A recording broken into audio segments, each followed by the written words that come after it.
Então, veja bem, o artigo 18 da Constituição Federal deixa muito bem claro que nós temos uma organização político-administrativa, que é a União, que é o nosso governo federal, os estados, que logo mais atrás falou que são quantos?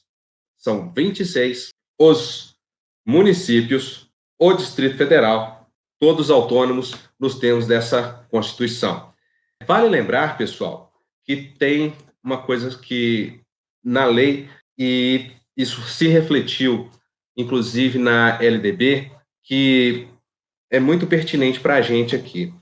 Sempre quando se fala de União, Estados, municípios, Distrito Federal, é interessante salientar por que o Distrito Federal vem sempre separado, por que o Distrito Federal ele está sempre numa categoria diferenciada.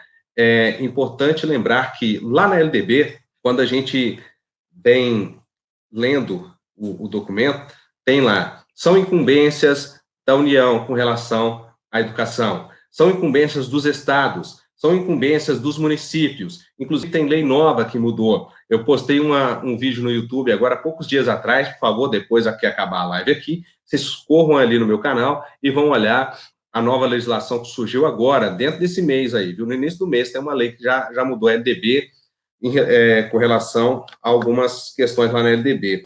E voltando aqui, por que o Distrito Federal tem lá, dentro, na hora que vai falando incumbências desses entes, vem falando lá embaixo um parágrafo único. Esse parágrafo único fala sobre o Distrito Federal. O que ele diz? Ele diz que o Distrito Federal assume poderes tanto de município quanto poderes de Estado.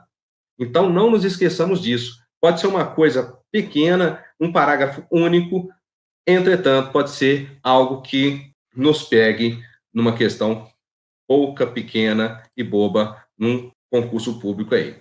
Sigamos então, pessoal. Lembre-se, então, que a República Federativa do Brasil é composta atualmente pela União de 26 estados, um Distrito Federal e 5.570 municípios. Vamos parar para pensar, gente.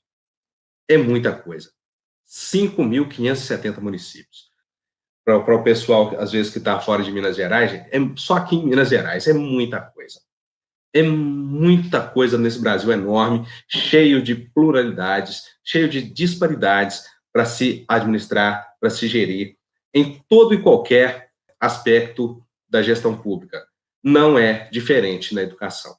Para que a gente entenda, são muitas e muitas coisas e variáveis diferentes que a gente precisa entender. A gente precisa notar que existem escolas indígenas, quilombolas, rurais, urbanas. Dentro das escolas urbanas existem as escolas centrais, as escolas suburbanas. São muitas coisas. A gente precisa ter alguma coisa que vá centralizar a nossa educação de alguma forma. E com esse pensamento, então, começa a surgir, lá ainda no século passado, pesquisas falando a respeito de uma base nacional.